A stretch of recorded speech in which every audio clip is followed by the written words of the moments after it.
Hi, Illustrated Mythos here. Thanks for stopping by. Don't forget to like and subscribe. Let's watch the next story.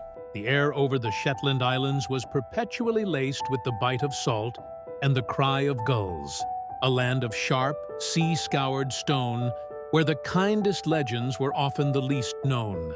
Here lived the Wulver, a creature of silent strength. He possessed the massive, shaggy head of a wolf, his amber eyes reflecting the cold, distant stars with an unexpected intelligence.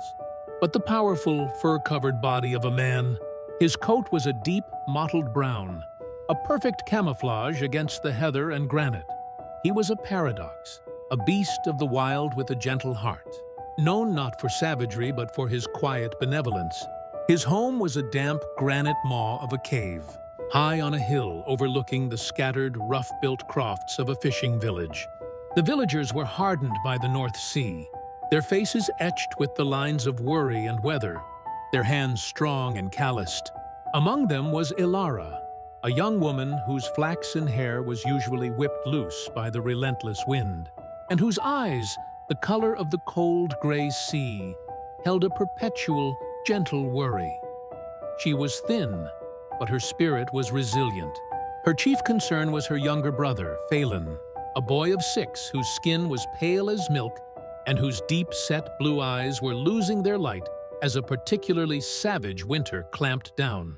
Weeks of howling storms had kept the fishing boats on shore, and the village's stores were dwindling fast. One morning, after a brutal night of gales, a miraculous sight greeted Ilara. On her rough wooden windowsill, placed with impossible care on the frozen stone, were 3 freshly caught, magnificent silver-scaled fish. They were large enough for a hearty meal. No boat had sailed. No footprint marred the thin layer of fresh snow outside her door. The mystery deepened as the fish appeared the next morning, and the morning after that, providing critical nourishment that Ilara immediately shared with Phelan and the weakest elders. The villagers, surviving on this unseen bounty, spoke in hushed, grateful whispers of a hidden kindness.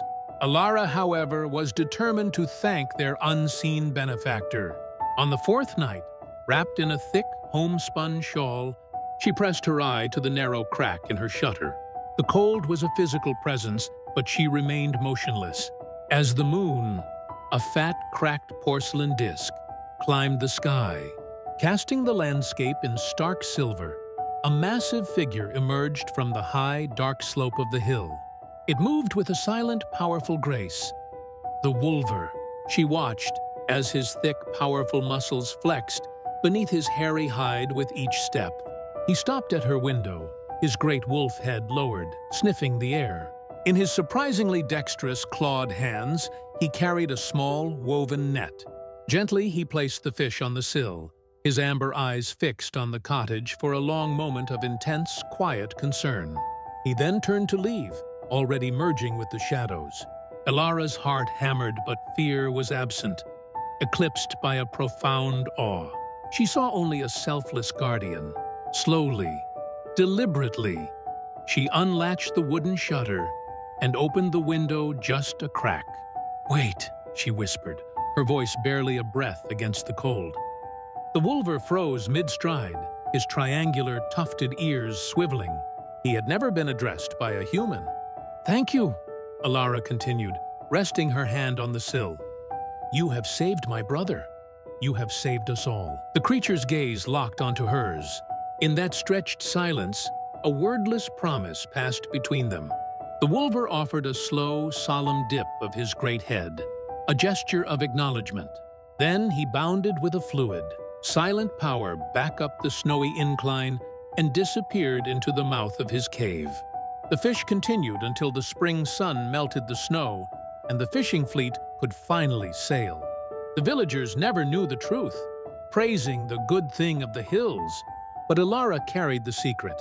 As Phelan grew strong and tall, she taught him that in the wild, misty heart of Scotland, the greatest kindnesses often wear the most fearsome masks. Thanks for watching. Please don't forget to like and subscribe. It's the best way to help support our channel.